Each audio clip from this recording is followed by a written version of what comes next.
Yo, Jonathan here. This is the Oura Ring, which has quickly turned into not only one of my favorite devices, but one of the most important ones as well. This video is probably a little different than most of the Oura Ring videos you've seen in the sense that it's not an Oura Ring saved my life, or Oura Ring changed my life, or this is life before Oura Ring and this is life after. I do want to highlight that this is an incredible tool that can help you out tremendously, but if you ignore and don't utilize that tool, none of it really matters. And truthfully, Oura Ring kind of documented me really screwing up.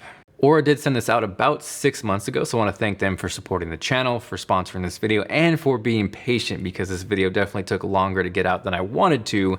With that said though, having used it for that length of time really showcased why this is so valuable. Like I said, this has quickly turned into one of my favorite devices, so I wanted to give you a chance to experience this as well. I want to give away 2 of these, your choice of size and color. To enter, just watch this video throughout, and if there was a particular feature or moment within this video that resonated with you, drop a comment down below, and it's not required, but if you're feeling like being awesome and you appreciate this chance, drop a like as well.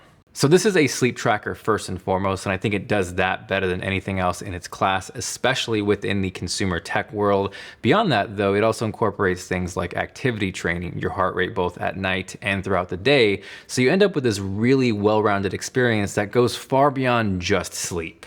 It's kind of wild how much tech and sensors are packed into something relatively unassuming, because at first glance, I don't think you would think this is anything more than just a ring. You have 2 different options in terms of styles. Heritage, which is the more affordable options and has this flat taper towards the top, and then Horizon, which is infinitely circular and looks more like a traditional ring. These are both using the exact same hardware, so you're not sacrificing features or performance by going one or the other. They do work best with the sensors facing towards the palm side of your hand. So with the Heritage model, it's super simple with that flat top. And then on the Horizon model, there's this handy little dimple, so you can A, have a visual way to make sure it's lined up, or B, it's nice that you can feel it as well. One update that I want to add that's changed since I originally got this is you can now check out Oura Ring in a physical Best Buy location. Prior to that, you would go to the Oura Ring website and request a sizing kit if you didn't know your size. It was a very smooth and relatively quick process, but for all of us who wanted instant or now, or just want to check it out in person, now you have that option as well. Now, I think one of the bigger reasons why I gravitated towards something like this is I'm at this point in my life where I'm trying to avoid notifications as much as possible, just to unplug when I can. So to have something like this that can do all the things it does without constant notifications in your face, for me, is amazing. It's water resistant up to 100 meters, so you can keep this on when you're washing your hands, dishes, taking a shower, so it's just one more peace of mind. I think what surprised me is how durable this thing is. They are made out of titanium, so it's super lightweight, super comfortable. Specifically, this is the Stealth model, and I'm not sure how or what they're doing with the outside material, but I'm not the most careful person. I'm clumsy, I drop things, I bump into things, especially with my hand.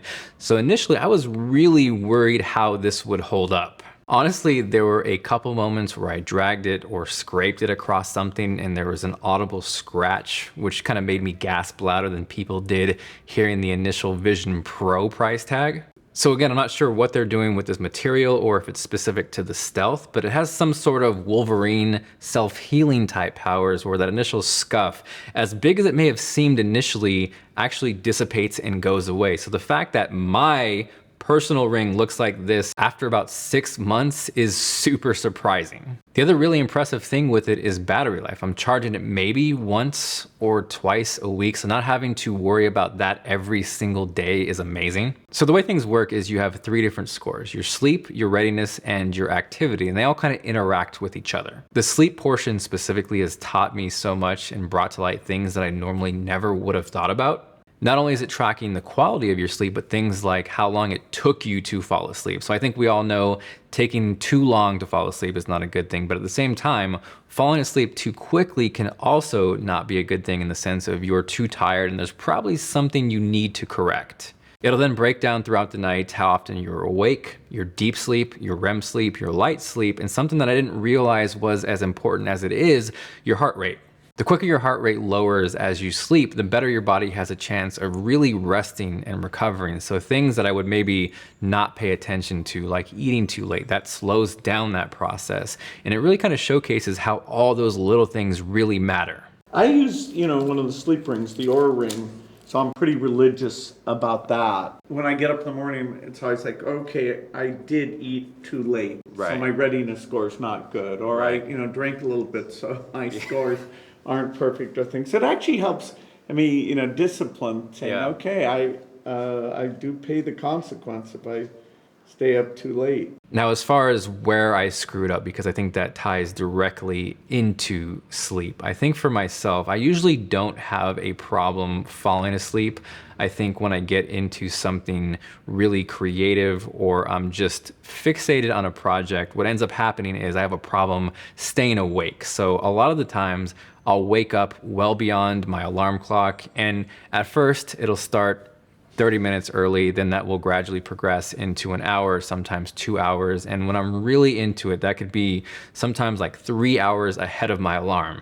I had this really bad run in March and April where there was way too many nights of 4 hours of sleep, 5 hours of sleep, and I ended up really paying the price. In the day-to-day, you're not really feeling those effects because you're excited from the creative project, or you're pushing through with caffeine, or you're telling yourself, I will catch up on rest later. It was almost ironic, but within the Oura Ring app, there was an article on sleep and could you catch up on sleep if you missed it throughout the week?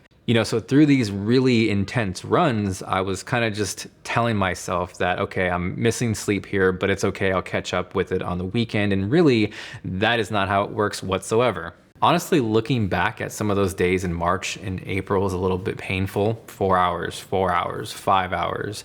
Readiness scores in the 60s because your sleep the night before affects how you perform the next day, which then affects how you sleep. And you can see how you can get into this perpetual cycle of doom.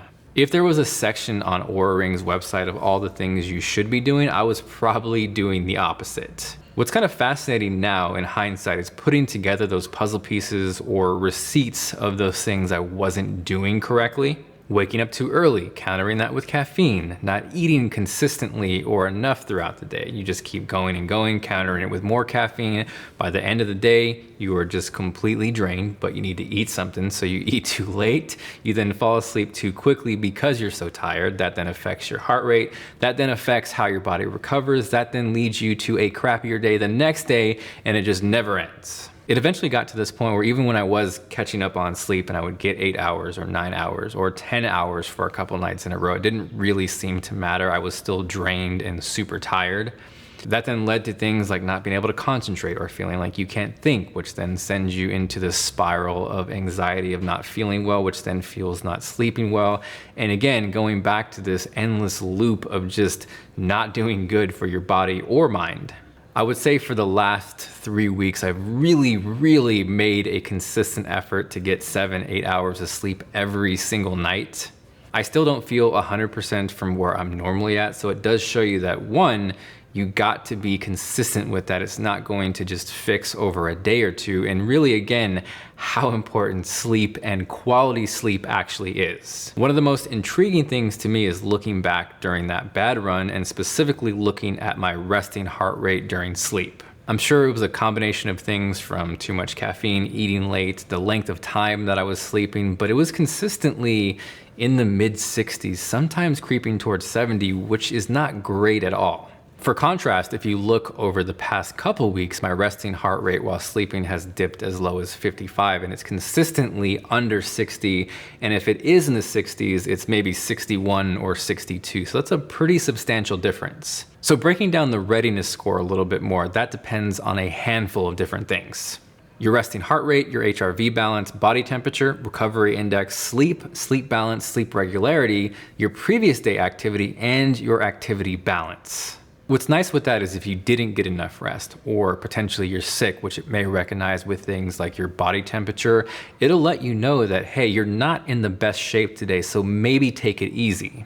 Alternatively, if you did get enough rest, if things look good, if your readiness score is high, it's going to encourage you to be more active that day. You set a baseline target of how active you would like to be on any given day, and based off your readiness score, it's going to tell you, hey, maybe you should go above and beyond that, or again, you should chill out a little bit today. Something I've tried to do more recently lately is just take walks. And what's nice here is there is automatic workout detection. So even if you forgot to track it specifically, it's going to recognize that, hey, you walked for 30 minutes. Would you like to log it in? From there, you can get a little bit more detailed and track your heart rate throughout the entire workout, whether you're doing something light, moderate, or more intense. The one complaint I've seen with Oura Ring specifically just centers around the app and the fact that after the free trial ends, you do have to pay for it monthly. I understand where that may be a turnoff, especially with how much you're paying for something like this. But at the same time, for me, if there's value, I absolutely don't mind, and I 100% see the value here. Just having things like the article kind of just reminding me in my face of, hey dummy, you can't just not sleep and make it up here, down to things like meditation that are included in there, and taking the moment, even as silly as it may seem. There's been instances where I've done a meditation or a breathing exercise and then having documentation again of seeing, hey, this is where your heart rate started and then this is where it ended up after the meditation, showcases how valuable that is. It's been on my hand consistently for the past 6 months and is something that I will continue to use. Again, it showcased to me what a powerful tool it is, but also if you ignore that tool, you're gonna end up not doing so great. So if you guys wanna check out more, it's actually on sale at the lowest price. I've seen it right now. I have links below. Thank you guys so much for watching. This is Jonathan, and I will catch you guys later.